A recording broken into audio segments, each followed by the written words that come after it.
ఇలా చూసారా ఆయిల్ పైకి వస్తుంది. పులుసు కోసం అయితే ఇగోండి నేను 2 పెద్ద ఉల్లిపాయలు తీసుకున్నాను, 3 టమాటాలు తీసుకున్నాను, కొన్ని పచ్చిమిరపకాయలు, ఎండుగొండి చేపలు, చింతపండు, ఒక నిమ్మకాయ సైజు చింతపండుని నానబెట్టేసుకున్నాను. ఇప్పుడు వీటిని కట్ చేసేసుకొని మీకు చూపిస్తాను. పొయ్యి మీద కడాయి పెట్టుకొని ఆన్ చేసుకొని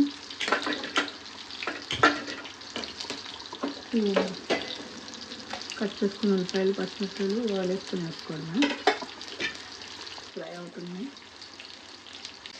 ఆయిల్ కొంచెం ఎక్కువ వేసుకోండి, చేపల పులుసు కదా. ఒక 5-6 టేబుల్ స్పూన్స్ వేసుకోండి.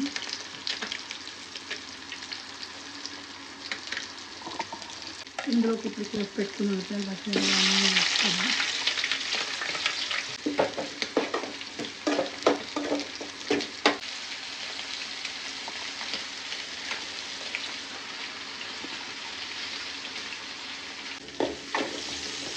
ఇలా ఫ్రై అయిపోయిన తర్వాత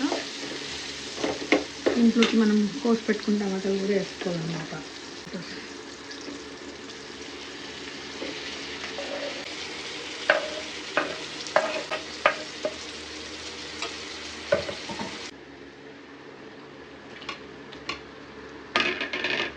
టూ టేబుల్ స్పూన్ కారం వేసుకున్నాం.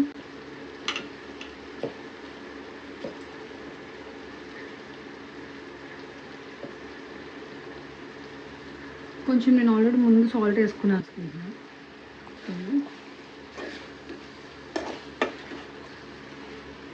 అయితే రెడీ చేసుకుందాం.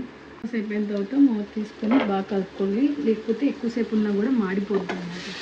ఇప్పుడు ఆల్రెడీ మాడిపోవడం స్టార్ట్ చేసింది.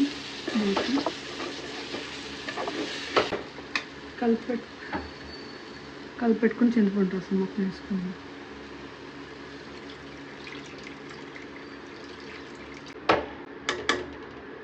మూత పెట్టుకొని మరగడం స్టార్ట్ అయిన తర్వాత చూపిస్తాను.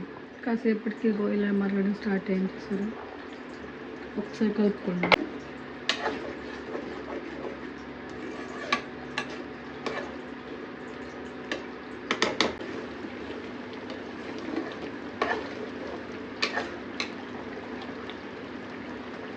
ముందు ఇలాగా కొత్తిమీర, పుదీనా వేసుకుంటే భలే ఉంటుంది టేస్ట్.